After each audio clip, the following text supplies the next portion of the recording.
Hello, magandang gabi. Kumusta kayo mga kababayan? Welcome sa Triple 8 Media. Okay. Ito po ang inyong lingkod, Robert. Good news? Good news, breaking news, sapagkat ito pong kaso na sinampa laban dito kay dating Health Secretary Doki ay binasura ng Ombudsman.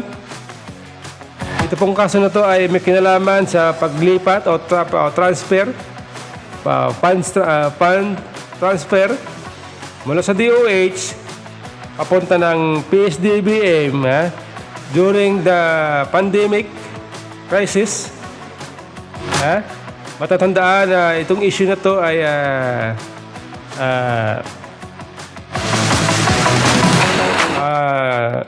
binuhay laban sa dating administrasyon o laban kay dating Pangulong Duterte. Sinasabi nila na illegal daw yung paglipat ng pondo mula sa DOH papunta ng PSDBM.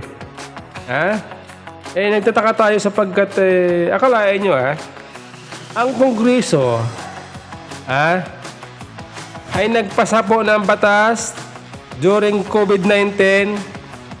Nagpasa po ng batas ang Kongreso na nagbibigay kapangyarihan, special power para dito kay Pangulong Duterte. Para pamahalaan itong budget ng DOH para resolbahin itong COVID. Nung panahon ng COVID, special power. Kaya ang ginawa po ng Pangulong Duterte, inayos yung pondo kung saan may kailangan, linagyan ng pondo na kaya nagkaroon ng paglipat ng pondo mula sa DOH papuntang PSDBM. Illegal po yun. Legal po yun. Nagtataka tayo kung bakit itong mga kritiko ginawang issue yun. Illegal naman. Kaya sila po ay nagsampa ng kaso sa Ombudsman. Ngayon, basura ganun po yun.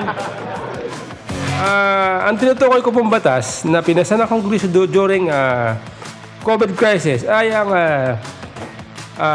Bayanihan Hail Ash 1. Ito po basahin natin itong balita. Basahin natin itong balita na kalalabas lamang. Sabi dito, Ombudsman junk admin raps versus Doki over COVID-19 funds transfer. Ayun malinaw. Okay? The Office of the Ombudsman has junked the administrative charges filed against former Health Secretary Doki, Francisco Doki III, over the alleged illegal transfer of 41 billion Department of Health DOH fund to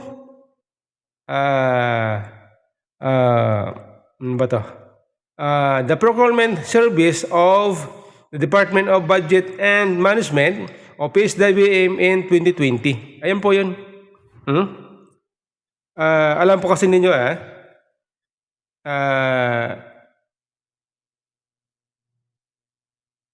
yung batas na pinasa ng Kongreso para bigyan ng special power itong dating Pangulong Duterte ay ito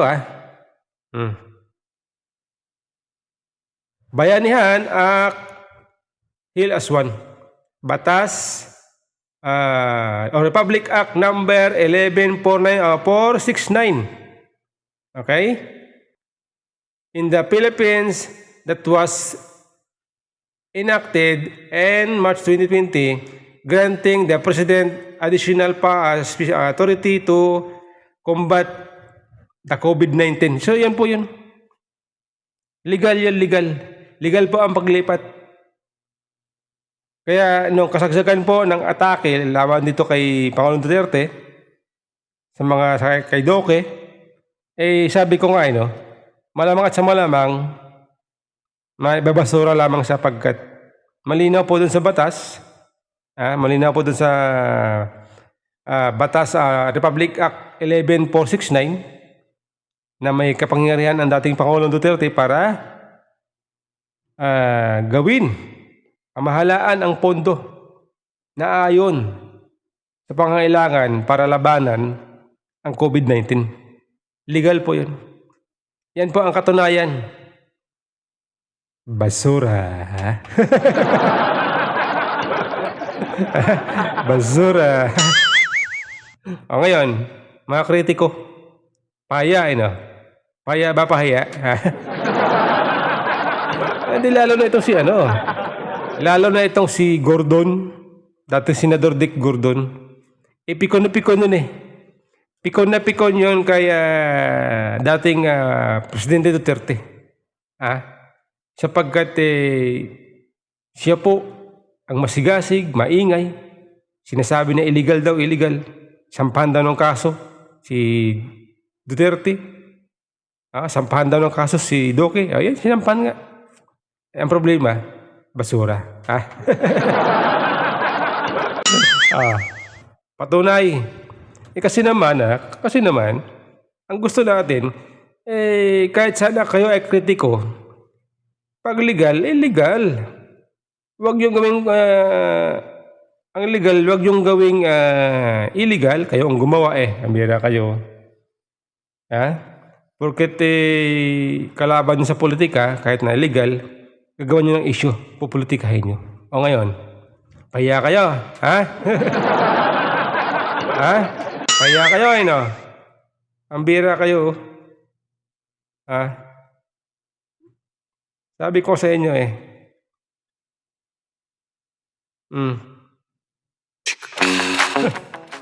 ito pa,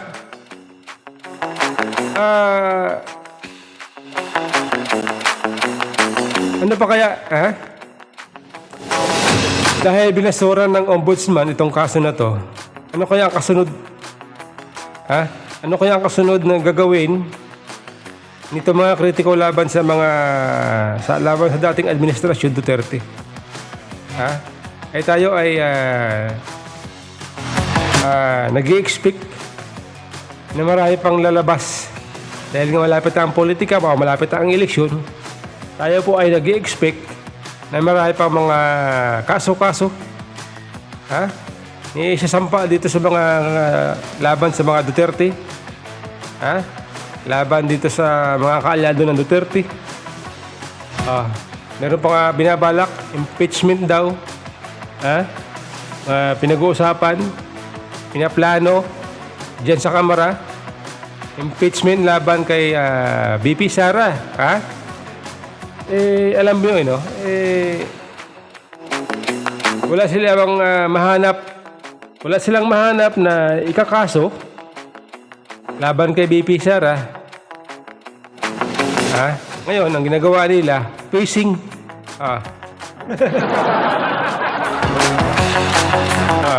Facing.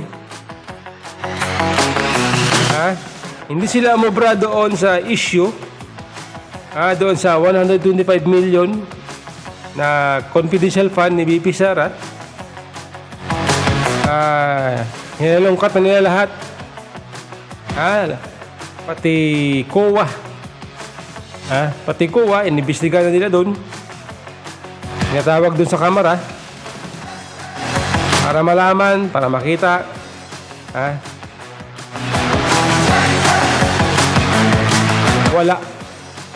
Wala silang makita na mayroong anomalya doon sa confidential fund ni VP Sara. Ngayon,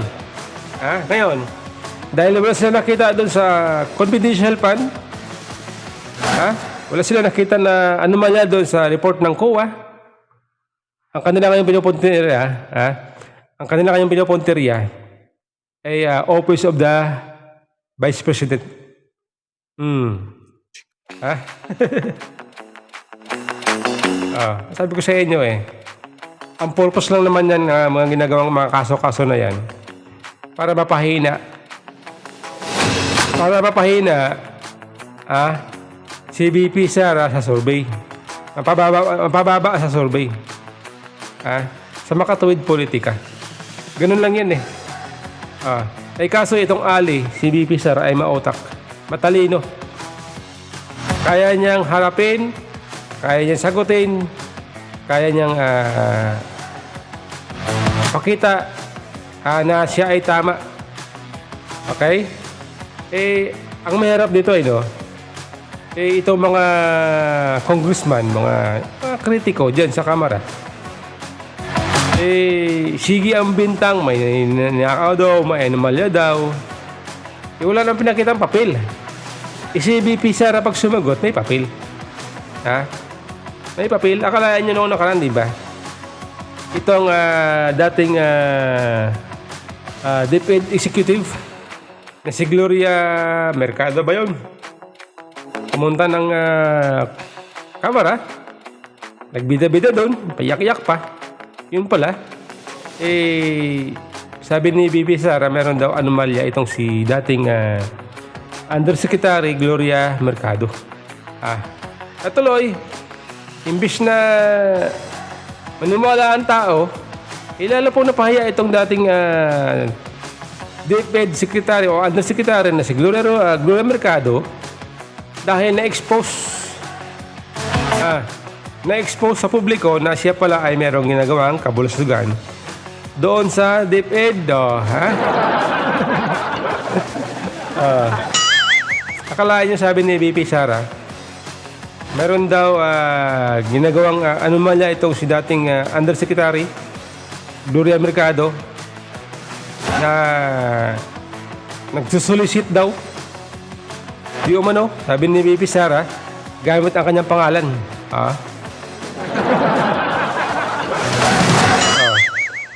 Pag gumamit ka ng pangalan ng ibang tao at walang authorization, ibig sabihin yun, illegal yun. Di po ba? Illegal yun. Bawal yun. Di ba? Lalo at Vice President, ginamit mo ang pangalan, ibig sabihin, meron kang plano. Meron kang plano. The fact na hindi alam ng Vice President na walang authorization mula sa Vice President, ang proyekto na sinasabi nitong dating Undersecretary ng DepEd, illegal yun. Ano man transaction na walang pahintulot, na hindi alam ng Office of the Vice President, illegal yun. Diba? Kasi siyempre, diba? Ang mga proyekto ng Departamento ng Gobyerno,